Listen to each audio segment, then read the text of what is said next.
अंदेशों में घिर जाती है, तुम्हें कोई रास्ता नजर नहीं आता।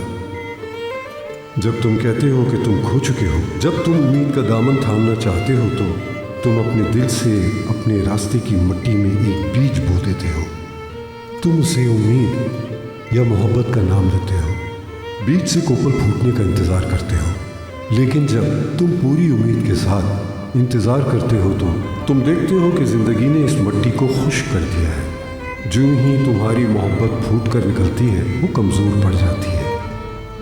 बाज़ दफ़ा तुम अपनी मिट्टी में बरसों तक कोई पेड़ उगाने की कोशिश करते हो। तुम उसे मोहब्बत का नाम देते हो।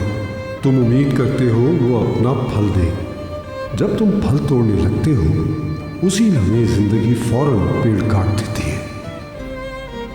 अगरचे उसकी जड़ें वहीं मौजूद रहती हैं, मगर मोहब्बत सहम जाती है। तुम बस ज़िंदगी के एक मुसाफिर ही हो, जो अपने दिल, अपनी रूह और बदन की जानिब सफ़र करते हो, देखते हुए, हैरान होते हुए, सांस थामे हुए। अगरचे वो रास्ता कभी नाहमवार और कभी रोशन होता है, तुम हमेशा अपनी सांसों के शुक्रगुजार होते हो। वो तुम ही हो जो अपने माजी, हाल और मुस्तकबिल में रहने से गुरेज करते रहे हो। तुम वो तमाम रास्ते मिटाना चाहते हो ताकि मौत तुम्हारे महबूब तक ना पहुंच सके। तुम नहीं जान सकते जब तक तुम इसे पहचान ना लो। जिंदगी और मौत की जड़ें गहराई में जाकर मिल जाती हैं। जब तुमने कहा तुम मोहब्बत करते हो, तुम उसी वक्त मर जाते हो, और जब तुम कहते हो मैं मर गया, तुम उसी वक्त मोहब्बत में मुब्तला हो जाते हो। मोहब्बत मौत जैसी होती है। तुम कभी नहीं जान सकते कि दोनों की आमद कब होती है, और जब वो आती है तुम्हारे पास सर झुकाने के सिवा कोई चारा नहीं होता।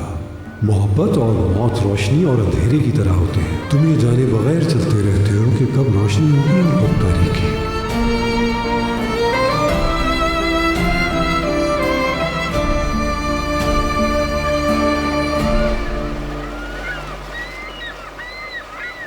ओजान को भी आईसीयू में रखा हुआ है। उन्होंने उसे पुलिस की निगरानी में रखा है।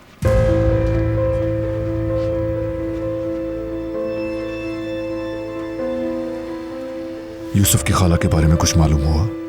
अभी तक कुछ नहीं।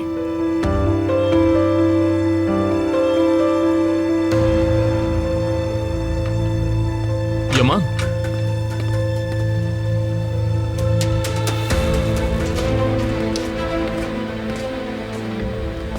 तुम अंदर नहीं जा सकते, जाना मना है।